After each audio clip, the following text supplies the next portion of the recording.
Thousands of local workers are likely owed money by their employers. That's the concern of Dunedin North MP David Clark, who's been looking into the nationwide saga. We have companies across New Zealand who have not correctly applied the law. Now, it's very difficult because it's probably not employers' fault in every case. The law is difficult to comply with using current software products on the market. Dr Clark says big companies and even some government departments are using software that doesn't correctly calculate holiday pay. He claims the government's known about it for 6 years. A group was established to resolve the situation, but that broke down, and since then it's supposedly been in the too hard basket. In the meantime, the liability has grown. By some estimates, it's hundreds of millions of dollars.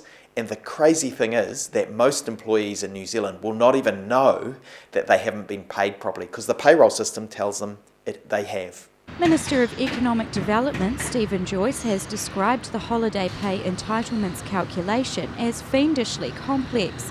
The government's putting the onus on employers to fix their payroll systems, and back pay staff owed money. McDonald's has announced that it's looking at its payroll systems. Fonterra has announced it's looking at its payroll systems.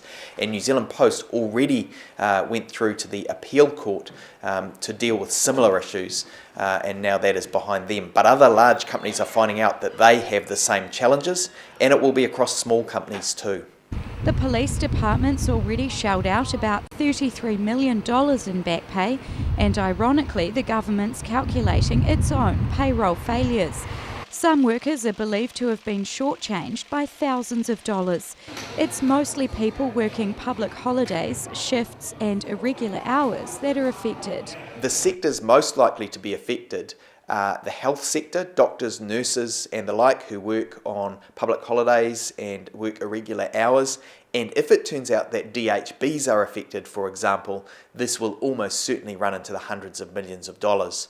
The New Zealand Council of Trade Unions is calling for another working group to be established to fix the problem. Staff are generally only able to claim for lost wages going back 6 years. Rosie Mannins, 39, Dunedin News.